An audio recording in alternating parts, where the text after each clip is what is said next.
예수 그리스도로부터 은혜와 평강이 함께 하시기를 축원합니다. 갈라디아서 4장 14절에 너희를 시험하는 것이 내 육체에 있으되 이것을 너희가 없인 여기지도 아니하며 버리지도 아니하고 오직 나를 하나님의 천사와 같이 또는 그리스도 예수와 같이 영접하였도다 라고 하는 말씀을 가지고 그리스도인의 정체라 라고 하는 주제로 말씀드리려고 하는 것입니다. 샌프란시스코에서 한국 전쟁에 참여했던 아들이 전화가 어머니에게 굴러왔습니다. 제대를 하고 집으로 돌아온다는 소식입니다. 그런데 아들의 전화에 특별한 사연이 있었습니다. 어머니, 나하고 가까운 전우가 있는데 그는 팔이 없고 눈도 부상당해서 볼 수도 없는데 같이 데리고 가서 나와 같이 살면 안 되겠느냐고 어머니에게 부탁을 합니다. 그때의 어머니는 얘야, 너는 군대 생활을 오래 하면서 감상적인 인간이 되었구나. 지금은 네가 친구를 동정해서 같이 살기를 원하지만 장차는 네게 큰 짐이 될 것이다. 이 말을 듣고 아들은 전화를 끊었습니다. 그리고 몇 시간 후에 미국 해군 본부로부터 전화가 왔는데 충격적인 소식입니다. 아들이 호텔 12층에서 투신 자살을 했다고 하는 소식입니다. 그래서 부모가 그곳을 가보니 팔 없고 눈 먼 사람이 아들의 전우가 아니고 바로 아들이었습니다. 아들은 이런 자기 자신의 이 모습을 부모가 반갑게 받아들일 것인가, 이것이 알고 싶었던 것입니다. 여러분, 우리가 누구를 사랑할 때에 그가 사랑을 받을 만한가? 사랑할 만한 가치가 있나? 사랑하면 어떤 결과가 오겠나? 어떤 보상이 오겠나? 이렇게 생각하면 이것은 사랑은 아니라는 것입니다. 사랑은 어떤 보상도 바라지 않을 뿐만 아니라 다음이 어떻게 되겠느냐는 가치 판단도 있을 수 없습니다. 사랑은 무조건적인 사랑이 사랑입니다. 사랑받는 자의 입장에서도 보면 사랑받을 만한 가치가 있나? 이 사랑을 받아서 내가 보답할 수 있겠나? 그리고 사랑을 받고 어떤 인격의 수준을 가질 수 있겠는가? 내가 사랑받을 만한 존재가 되나? 현재적인 가치를 평가한다면 그것은 사랑이 아닙니다. 사랑이라고 하는 것은 지금의 모습 그대로 받아들이는 것입니다. 그래도 우리 찬송가에도 내 모습 이대로 주 받으옵소서. 그러므로 사랑은 일단 수용하는 것이 사랑입니다. 무조건적인 사랑을 수용하는 것이 사랑이라는 거예요.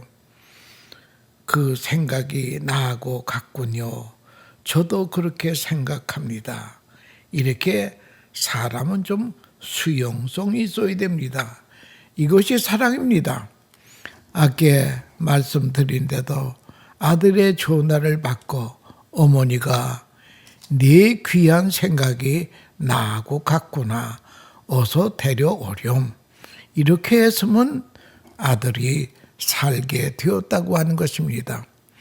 여러분, 반대로 말하면 상대가 무슨 말을 하면 그건 말도 안 되는 소리하고 받아치는 것은 사랑이 아니라고 하는 것입니다. 어느 목사님이 이화여대에 가서 특강을 합니다. 그 강의의 제목은 결혼과 배우자에 관한 강의였습니다. 강의를 다 마친 후에 어느 여학생이 질문합니다. 목사님은 결혼한 지 몇 년이나 되셨나요? 그럴 때 그 목사님이 가만히 생각해 보니까 한 15년은 된 것 같아요. 그래서 한 15년 됐지. 그랬더니 그 여학생이 그러면 결혼의 쓴맛 단맛 다 벗었을 것인데 이제 만약 다른 여자와 결혼을 한다면 어떤 여자하고 결혼을 하겠습니까? 이때의 목사님은 만약 다시 결혼한다면 수용성이 있는 여자와 결혼하고 싶구나. 상대방의 사랑과 말을 잘 받아들일 수 있는 사람. 이런 사람이 인격자요. 사랑의 사람이라고 하는 것입니다. 이것이 그리스도인의 정체라고 하는 것입니다. 2조 500년 명실록이라고 하는 책이 있는데요. 거기에는 2조 500년 사이에 덕망이 있었던 유명한 인물들이 쓰여져 있는 것인데요. 그 명실록의 첫째가 무엇인가니 황희종승이라는 사람입니다.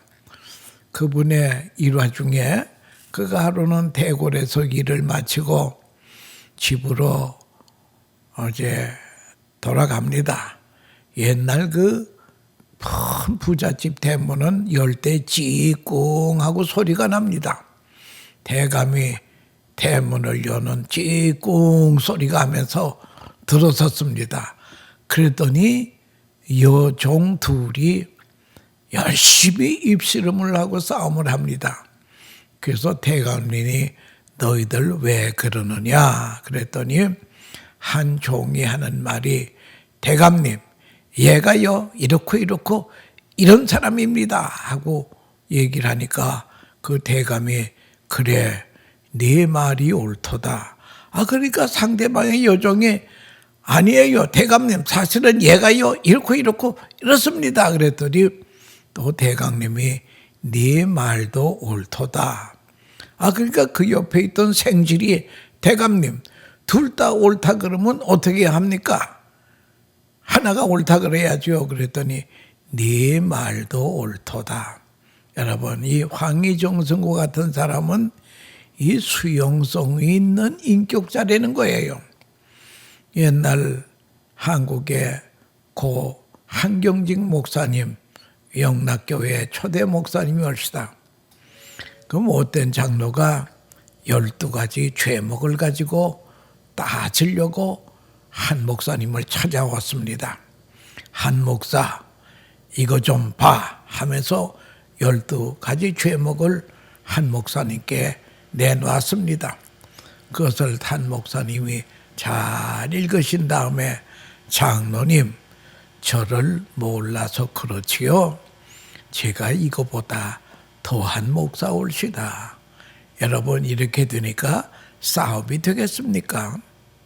우리 한 목사님이 가장 잘 쓰는 용어 중에 하나가 말 같지도 않지만 상대방에게 그 말이 일리가 있습니다.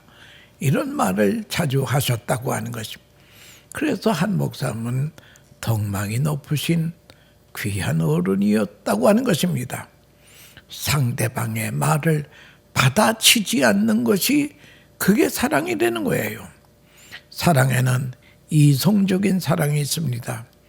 이건 지식으로 판단하는 것입니다. 가만히 생각하고 추리해 보니 그분의 생각이 나하고 맞습니다. 그래서 지성적인 사랑이 있습니다. 두 번째는 감성적인 사랑이 있습니다. 가슴으로 하는 사랑이 옳시다. 상대방이 무작정 좋은 것입니다. 이유를 묻지 말라는 거예요. 세 번째는 헌신적인 사랑이 있습니다. 이것이 그리스도인의 사랑이 옳시다. 그리스도의 헌신적인 사랑에는 헌신적인 사랑에 응답이 있어야 된다는 것입니다. 주님이 나를 그렇게 사랑하셨기 때문에 주님이라면 나는 이대로 죽어도 좋다 하는 것이 헌신적인 사랑입니다. 사도 바울도 빌립보 교인들을 위해서 이런 글을 썼습니다.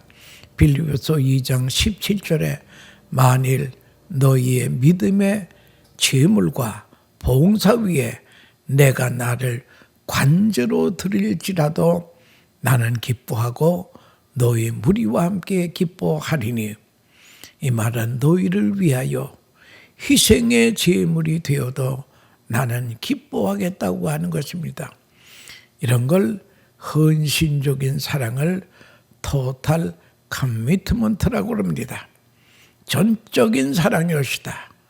그러므로 사랑은 믿어야 하고 믿지 않으면 사랑이 아닙니다. 그리고 믿음으로 응답해야 됩니다.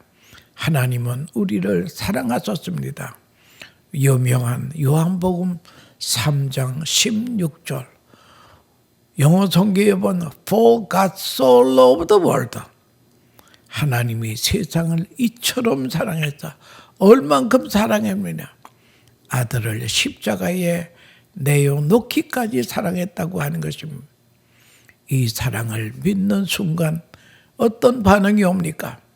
요한복음 1장 12절에 영접하는 자, 곧 그 이름을 믿는 자들에게는 하나님의 자녀가 되는 권세를 주셨으니 하는 말이 있습니다. 여러분, 예수 믿는 것이라고 하는 것은 하나님의 사랑을 수용하는 게 예수 믿는 것입니다. 그러니까 지옥에 갈 사람은 다른 게 아니에요. 하나님의 그 엄청난 사랑을 거절하는 것입니다. 거절하는 사람은 지옥 가도록 되어 있는 거예요. 그러나 수용하는 자, 영접하는 자는 하나님의 자녀가 될 뿐만 아니라 자녀의 권세까지 부여하신다고 하는 그런 말이 되겠습니다. 우리가 그 사랑을 받을 만합니까? 사랑의 열매를 맺을 수 있겠습니까? 처음에는 주님을 사랑하다가 점점 식어지고 마지막에는 사랑의 배신자는 되지 않겠느냐 이거예요. 여러분, 사랑을 받았다면 받은 자의 정체의식을 가져야 된다는 거예요. 누가복음 15장에 유명한 그 탕자 비유가 있습니다. 탕자가 집을 나가 그렇게 허랑방탕해서 재산을 다 허비한 다음에 집으로 돌아옵니다. 돌아온 이유도 무슨 회개하고 돌아온 것이 아니더라고요. 성경에 보니까 먹을 것이 없어서 굶어 죽게 되니까 내 아버지 집에는 먹을 것이 많은데 배가 고파서 돌아온 것이에요.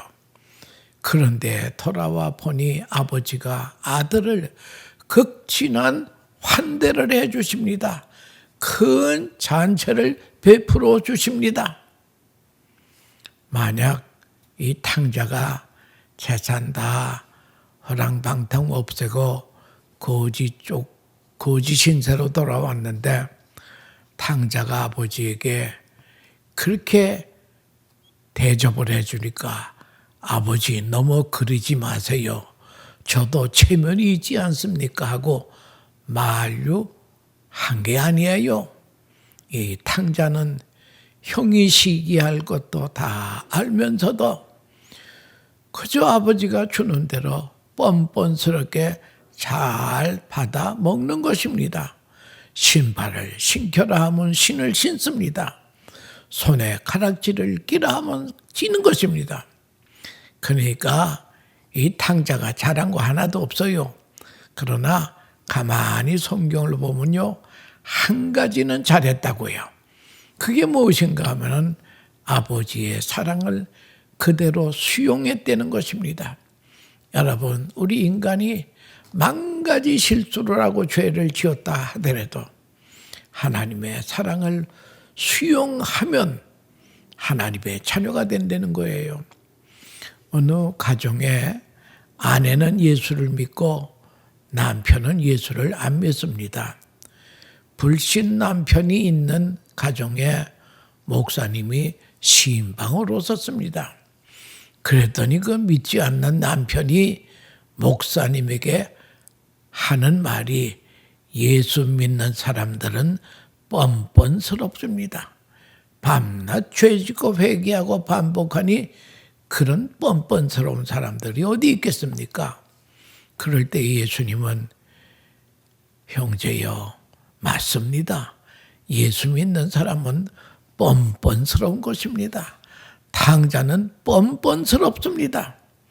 체면 불구하고 믿음으로 하나님의 사랑을 받아들이고 감사하는 것이 예수 믿는 것입니다. 사랑하는 입장에서도 이 사람이 어떻게 될 것인가? 자격이 있나? 이 사람이 사랑의 은혜를 갚을 수 있겠는가? 그것은 사랑이 아닙니다. 그런 식이라면 사랑할 만한 사람이 없다라고 하는 것입니다.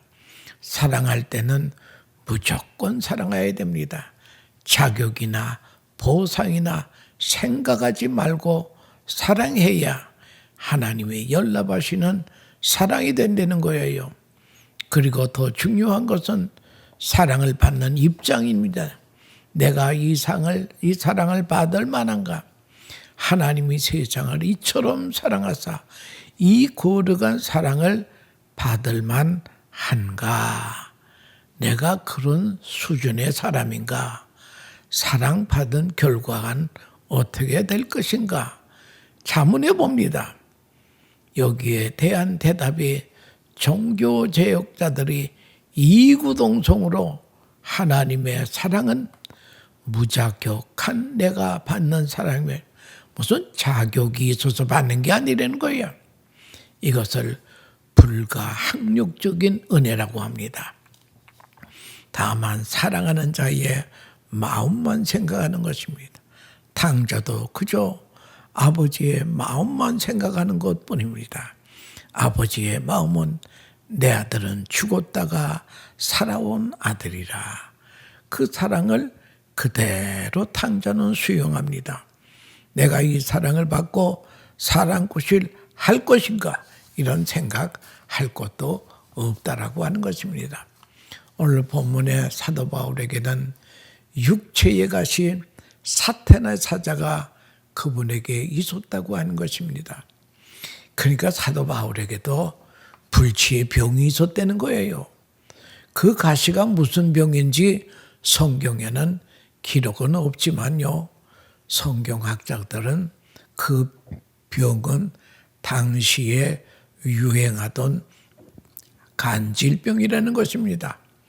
그는 간질병 때문에 설교하다가도 종종 쓰러졌다는 거예요.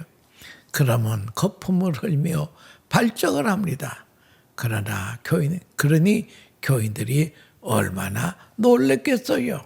그런데 갈라디아서 4장 14절에 너희를 시험하는 것이 내 육체에 있으되 그것을 너희가 없인 여기지도 아니하며 버리지도 아니하고 오직 나를 하나님의 천사와 같이 너는 그리스도 예수와 같이 영접하였도다. 그러니까 사도 바울이 가졌던 그 불치의 병이 시험 받을 만한 병이라면 어떤 사람은 아마 그것이 위장병일 것이다. 아니야, 다메섹 도상에서 강한 빛을 받았기 때문에 안질일 것이다. 그렇게 말들 합니다마는 위장병이나 안질병이 뭐이 그렇게 시험 받을 만할 정도의 병이겠습니까? 그거 아니라고 생각합니다. 바울을 예수님과 같이 그들은 영접했습니다. 거기 15절에 보면 너희가 할 수만 있었더라면 너희 눈이라도 빼어 나에게 주었으리라. 내가 필요하다면 눈이라도 빼어 주리라. 갈라디아 교인들의 관대한 사랑을 사도 바울은 수용하고 감사하고 이런 사랑에 감격하여 바울은 행복한 삶을 살았습니다. 바울이 그런 사람이에요.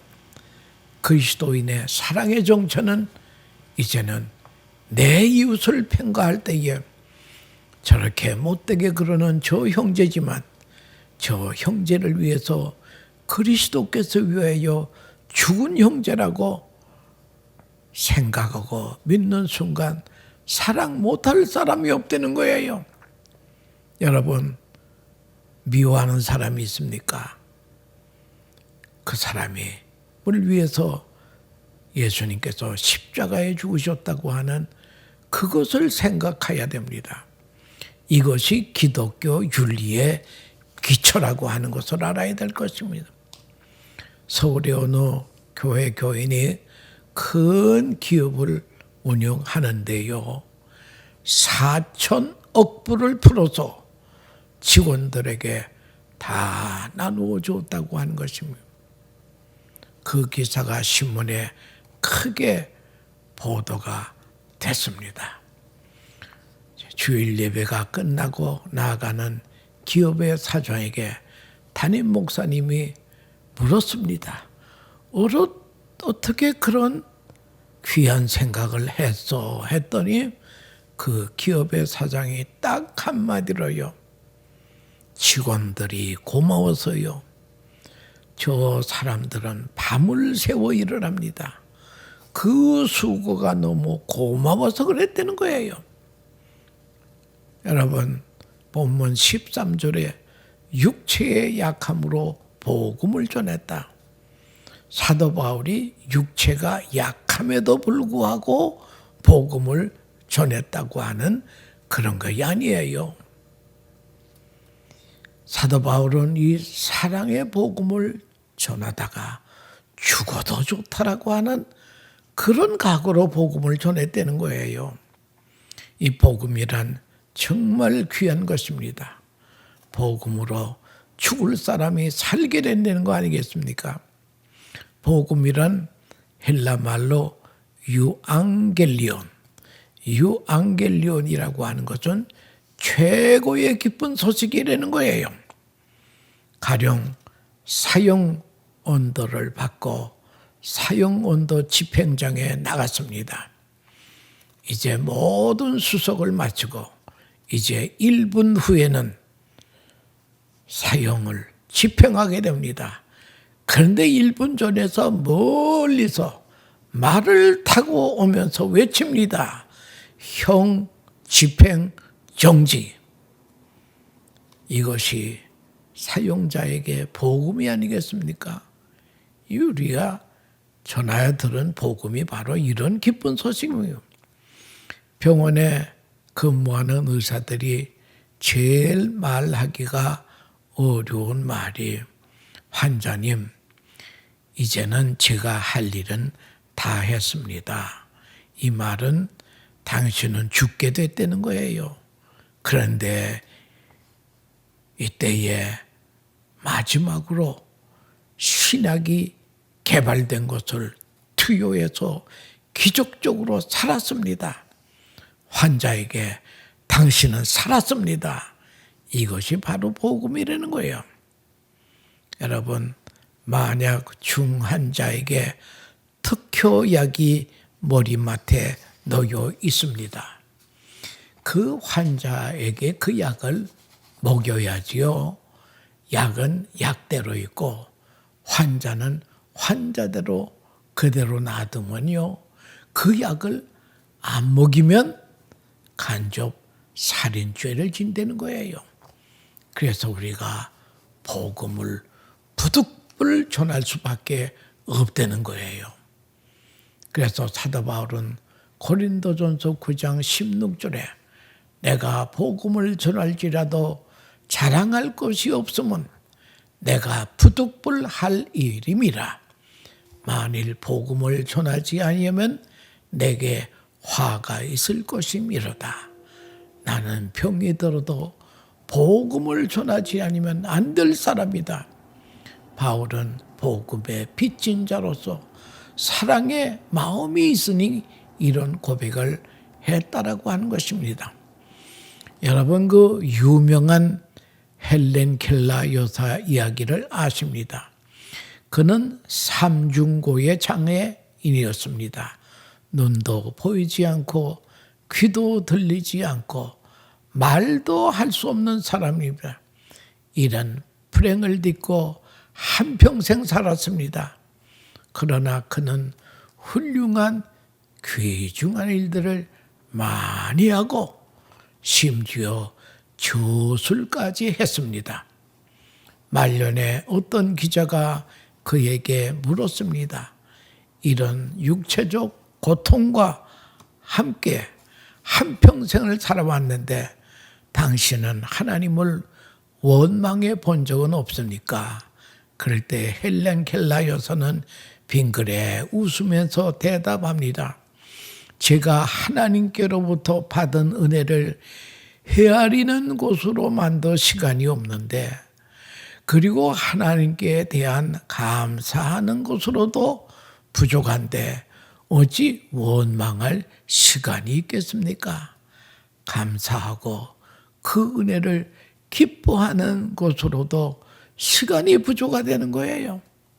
원망할 시간이 없었다고 그는 고백합니다.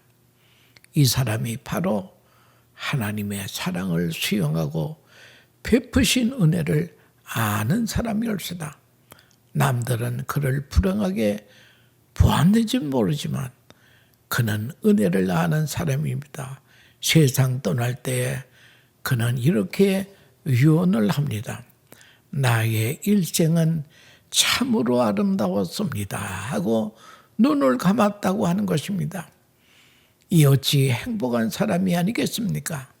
사도 바울은 오늘 본문에서 내게 주신 은혜를 알므로 주신 은혜를 안다고 고백합니다. 그는 길리기아 다소라고 하는 데서 태어났으며 거기는 이방 땅이올시다. 디아스폴라 속에 태어났습니다. 사실 이것은 나그네 생활에서 그리 행복한 생활은 아닐 것입니다. 그러나 그는 뒤늦게 이것이 얼마나 중요한 의미를 가지는지 깨닫게 됩니다. 사도 바울은 유대인으로서 이방 땅에 태어났기 때문에 유대, 히브리 말도 할 수 있고 헬라 말도 할 수 있는 이중 언어를 구사할 수 있는 그런 사람이 되어서 복음을 전하는 데 있어서 언어 때문에 지장받은 게 없다는 거예요. 이게 하나님의 은혜라고 하는 것입니다. 은혜를 받고 은혜를 받은 자답게 사는 것이 참으로 귀중한 것입니다.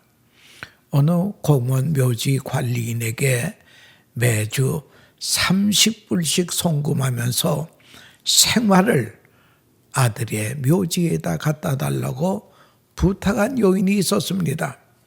몇 년을 그렇게 했는데 하루는 직접 꽃을 들고 와서 그동안 꽃 심부름을 해줘서 고마운 관리인에게 제가 몸이 아파 얼마 더 못 살 것 같아요.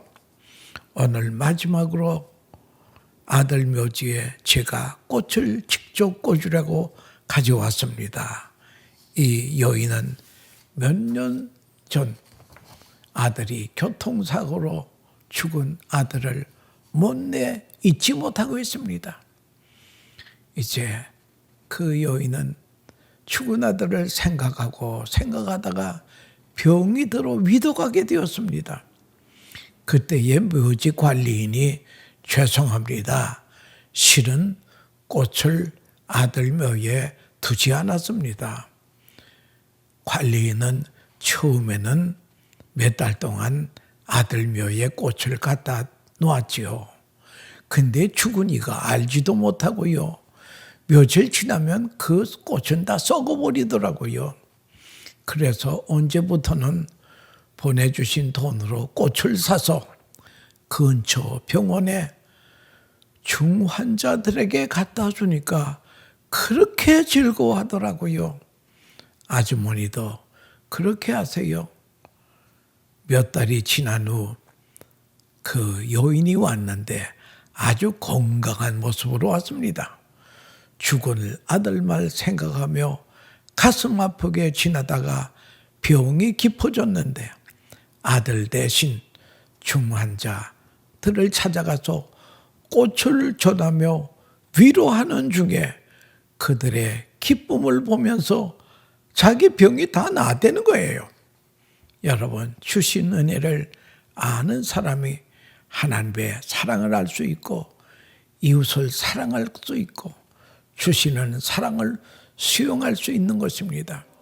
그리스도인의 정체는 무엇입니까? 하늘을 두루마리 삼고 바다를 먹물 삼아도 다 기록할 수 없는 엄청난 사랑을 수용하고 이 사랑을 이웃에게 전하는 사람들이 그리스도인이요 그리스도인의 정체라고 하는 것을 우리 깊이 생각하는 복된 하나님의 자녀들이 되시기를 축원합니다. 감사합니다.